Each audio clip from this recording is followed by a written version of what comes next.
Favor Phillips. I represent Favor Foundations. We are here, we are partnering with UCHENNA ASHIBUOGWU Foundations.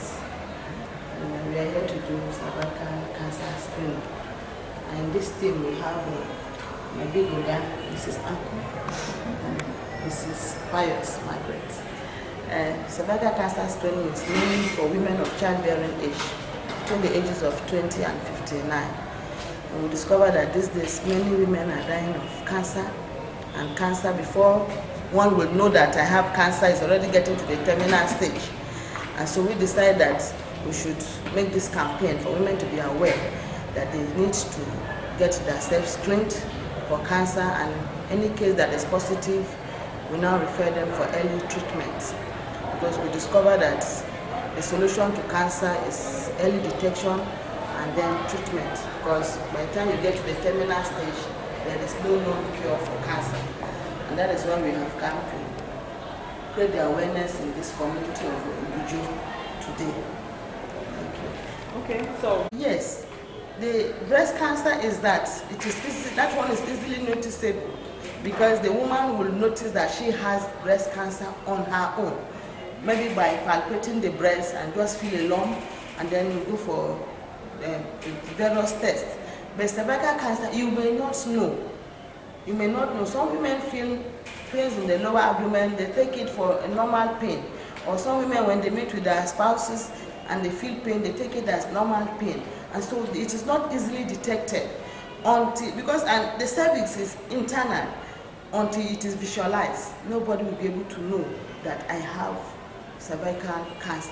And most women are dying in their hundreds on a daily basis as a result of cervical cancer, especially in the rural areas like this.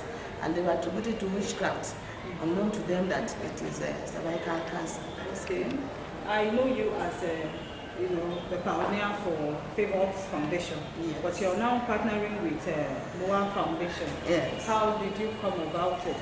Yeah, I discovered that we share the same vision, we share the same purpose of reaching out to the hard-to-reach areas. And MOA Foundation takes care of the less privileged, and Favor Foundation also concentrates on taking care of the less privileged. And when we met, we started talking, we discovered that we are people of like minds. We can partner together. So today, this program is being hosted by the MOA Foundation. I am Favor Foundation is partnering with them. And when I host mine, they also partner with me. That's how we've been working hand in hand. Thank you. My name is Mrs. Mareena Samuel. I'm the director of the MARIUS UCHENNA ASHIBUOGWU Foundation. Okay, MARIUS UCHENNA ASHIBUOGWU is your son? Yes. He was born January 19th, 1984. He passed on September 12, 2012. Was he ill? Well, he slept and didn't wake up, so yes. All right. I saw there MUA Foundation for better living. In what way? Providing hope for better living. You know, it's not everybody that can access medical. It's not everybody that can access so much. So providing hope for better living. His dream was to reach out to the less privileged. And reaching out to the less privileged in all ramifications. Today we are having a free medical program, and we also have the missionaries that are here providing food, providing clothing to those who cannot also afford clothing. So we want to as much as possible provide better living for those who today cannot afford food, cannot afford clothing, cannot afford to see a doctor, cannot afford to buy medicine. At this particular time, it's like a dream come true, because the healthcare is down now. How did you do your calculations to falling into this particular time? Actually, why we came to Ogijo was because we know Ogijo is one of the hard-to-reach places. But in the process of trying to go that way of hard to reach, we now found out also that all the hospitals here are on strike. So we said, oh, this is really good for us, because it means a lot of people are going to benefit. I even had a woman who came to me and told me that, you know, the brother is very sick. He's on his way coming. That you know, they heard about it. They are not even from this community. Because you know, news go around. They heard about it, and she had to come because he is like he's handicapped or something. So she had to come ahead to be able to get a number before the brother will get here. So that will tell you that everybody, you know, especially those who know they really need, you know, medical care, will definitely be here. We are still expecting more people. Right now, we have more than 700 here now.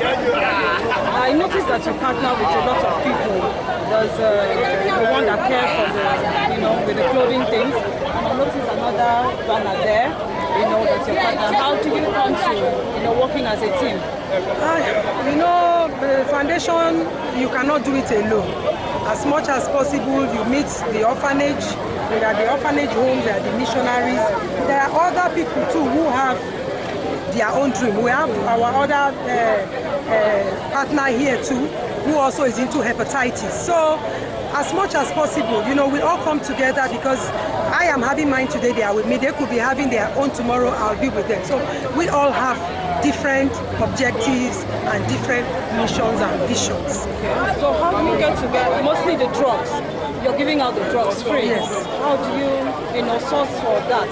Because I know Marius was quite young when he died. He would not have had enough money in his savings to buy the drugs. So how do you source for the drugs? Well, this is done by me and my husband alone. From our stipend, from what we have, is what we use to run the foundation. We are doing this because we want to keep his dream alive. We want to keep his dream going. So that's how we source for it. Okay. On a lighter note, I also read in the net that Marius was also a DJ. Yeah. Okay. So, why didn't you do things in line of the musical aspect of it? Maybe a dance competition where awards is given to the best dancer or whatsoever? Because I read that he was very good at it, and that actually the last album he was working on was, you know, something else. So, yeah, beautiful idea. Actually, you just gave me an idea, but still on a lighter note, also to also let you know, his DJ friends, we are also helping them to make them better in that field. So we are still reaching out to those in music because we know music goes a long way. Music takes off a lot of stress.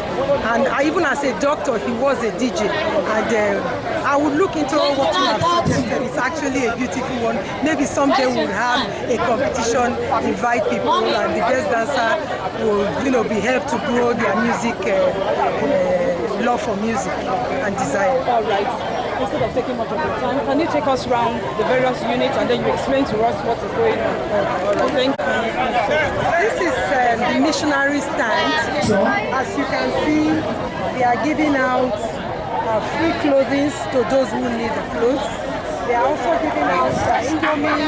We have biscuits there, we have rice, and we have more clothing there. They are the best army ministry. So they are reaching out to those who cannot afford some basic clothing. This is the doctor. Excuse me. This is the eye screening area.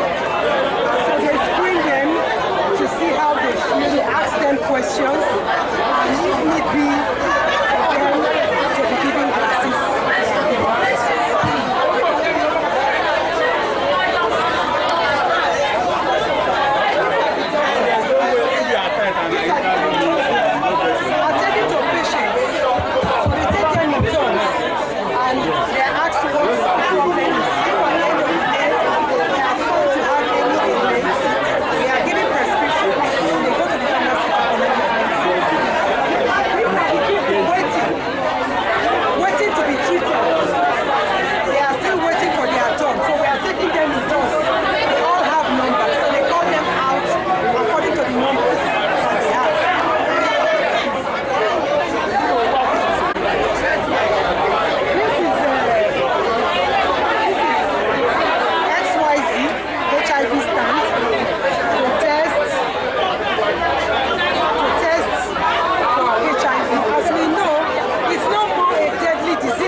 children.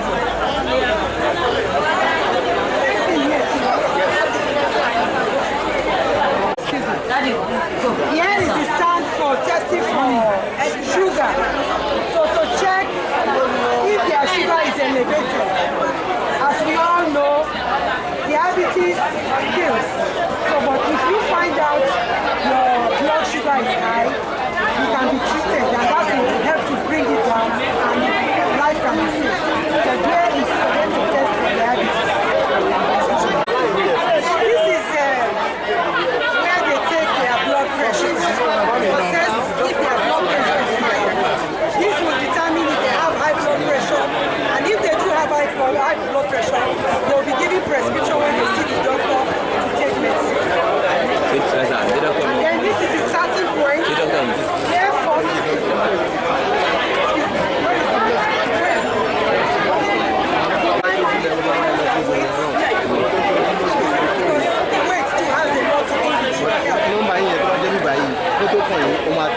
the doctor here who is attending to patients.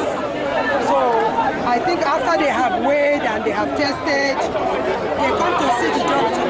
And if they are found to have any ailments, they are given prescription, and with the prescription, they go to the pharmacy. So we can move to the pharmacy.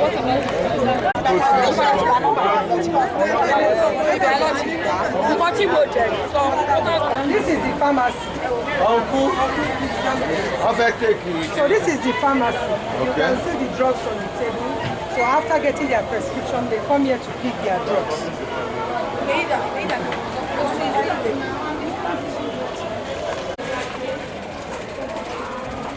The women here are between the ages of 20 and 59. This is to test for breast cancer and also to test for the cervical cancer. If it's detected early, they can be cured. So that is why we are advised to go for screening once we are within that age. Once you are active, you are sexually active, you are advised to go for a cervical cancer. And then for the breast cancer to check for lumps and things like that. So please, women, it's good you are giving yourself out to be tested. It's good what you know does not kill you, it's what you do not know that kills you. So it's just a good thing. Yes, like I said, the mission of MOAF, this is Dr. MARIUS UCHENNA ASHIBUOGWU Foundation. The mission is to save lives, is to alleviate sufferings, is to promote good health, is to reduce the impact of infant mortality in the society, especially mother and children. So I love doing this because this was what my son started when he was alive. And he was able to touch a lot of lives, he was able to save a lot of lives. And I just thought it to myself, why will I not continue this dream, his ambition? This is what he loved doing when he was alive. I have that passion. It's not affecting me in any way. I still live, I still go to work, I still do other things. It's a passion for me, and as long as God gives me life, I will continue to support this